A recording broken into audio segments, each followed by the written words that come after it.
Topic jump statements. Control statements ಅಲ್ಲಿ ಕೂಡ ನಾವು ಕಂಟ್ರೋಲ್ ನ ಒಂದು ಕಡೆಯಿಂದ ಇನ್ನೊಂದು ಕಡೆಗೆ ಟ್ರಾನ್ಸ್ಫರ್ ಮಾಡೋದಕ್ಕೆ ಈ ಜಂಪ್ ಸ್ಟೇಟ್ಮೆಂಟ್ಸ್ ನ ಯೂಸ್ ಮಾಡ್ತೀವಿ.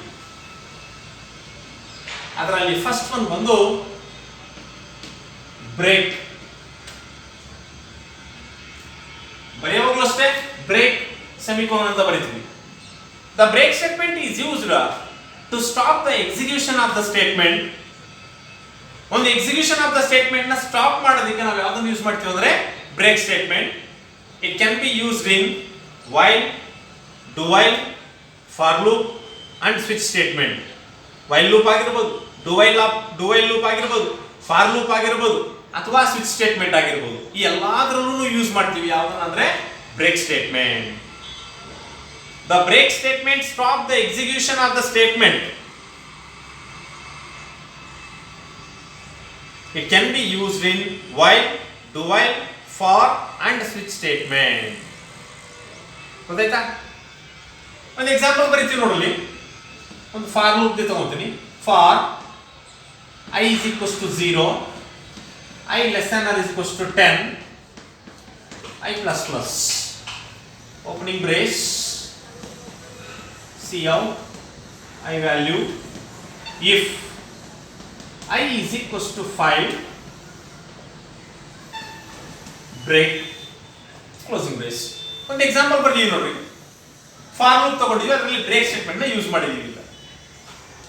ಫಾರ್ ನಮ್ಗೆ ಆಲ್ರೆಡಿ ಗೊತ್ತು, ವಾಟ್ ಇಸ್ ಐ ವ್ಯಾಲ್ಯೂ 0 ಕೊಟ್ಟಿದ್ದಾನೆ. ಈಗ ಆ 0 ಎತ್ಕೊಂಡು ಇಲ್ಲಿ ಹಾಕಬೇಕು. 0 less than or is equals to 10 condition check ಮಾಡ್ತೀವಿ. ಕಂಡೀಷನ್ ಟ್ರೂ ಆದ್ರೆ ಒಳಗಡೆ ಎಂಟ್ರಿ ಹಾಕ್ತೀವಿ. ಈಗ 0 less than or is equals to 10 condition is true. Condition true ಆಗಿದ್ದಕ್ಕೆ ಇಲ್ಲಿ ಬರ್ತೀವಿ.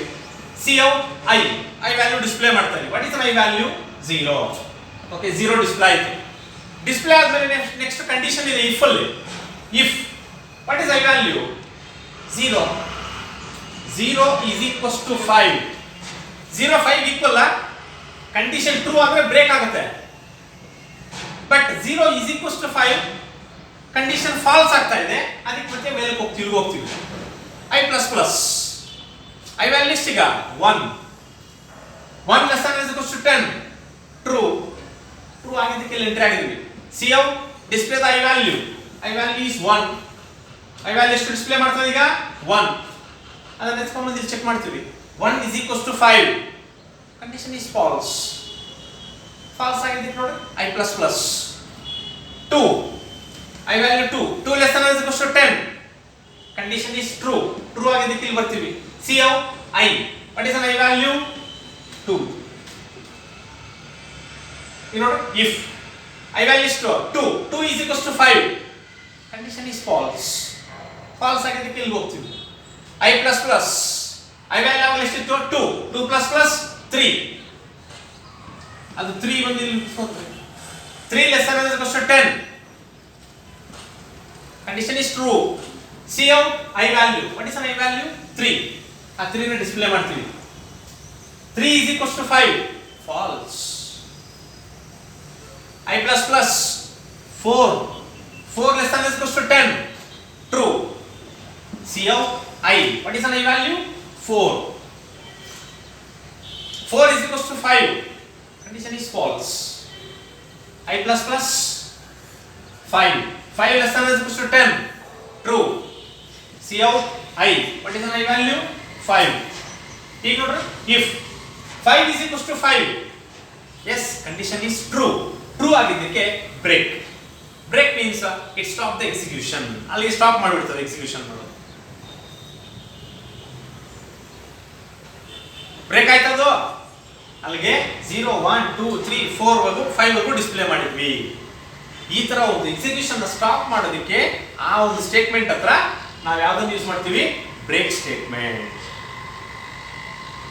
Next second one is exit ಅಂತ ಯೂಸ್ ಮಾಡ್ತೀವಿ. This exit statement stop the execution of the entire program.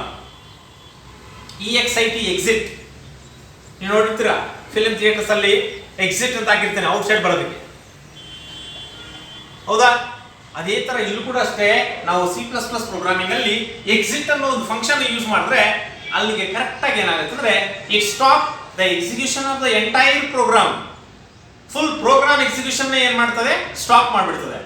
Break ಅಂದ್ರೆ ಆ ಸ್ಟೇಟ್ಮೆಂಟ್ ನ ಎಕ್ಸಿಕ್ಯೂಷನ್ ಮಾಡೋದನ್ನ ಮಾತ್ರ ಏನ್ ಮಾಡ್ತದೆ, ಸ್ಟಾಪ್ ಮಾಡ್ತದೆ. ಎಕ್ಸಿಟ್ ಅಂದ್ರೆ it stop the execution of the entire program. Full program ನೇ ಏನ್ ಮಾಡ್ತದೆ, ಸ್ಟಾಪ್ ಮಾಡೋ ತರ ಮಾಡ್ತದೆ, ಎಕ್ಸಿಕ್ಯೂಷನ್ ಸ್ಟಾಪ್ ಮಾಡೋ ತರ ಮಾಡ್ತದೆ. ಡಿಫರೆನ್ಸ್ ಗೊತ್ತಾಯ್ತಾ? Next third one, continue.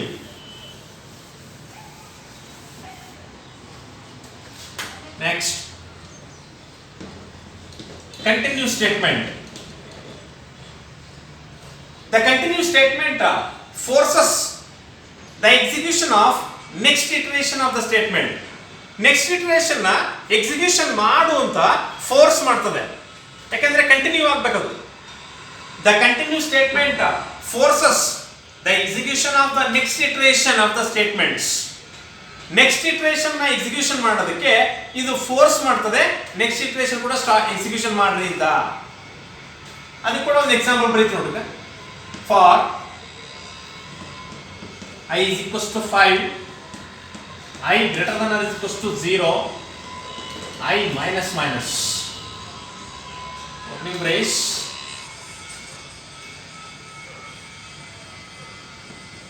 if I is equals to 5,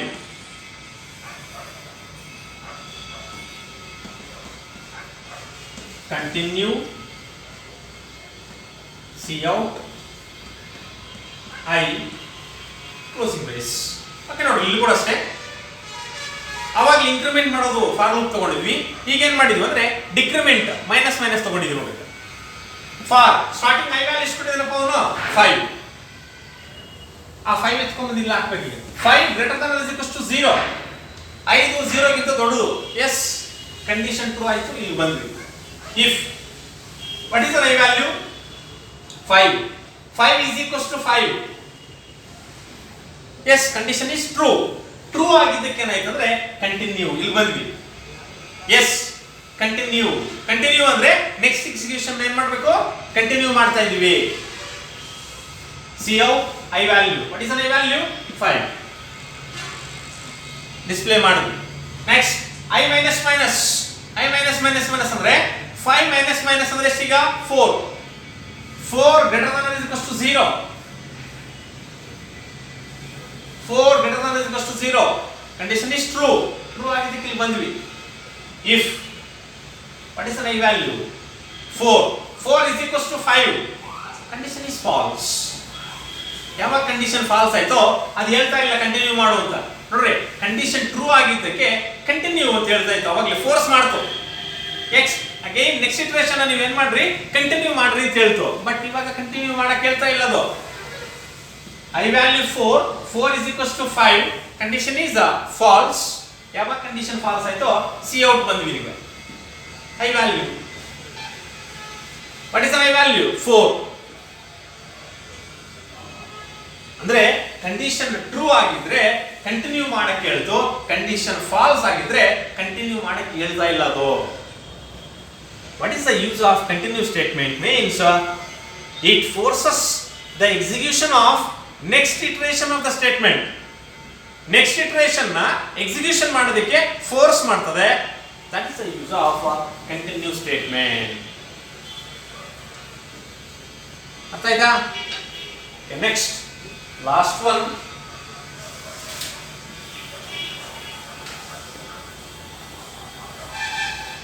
go to statement. fourth one, go to statement. ಈ ಹೆಸರು ಹೇಳ್ತಾರೆ ನೋಡ್ರಿ, go to statement transfer the control from one statement to another statement.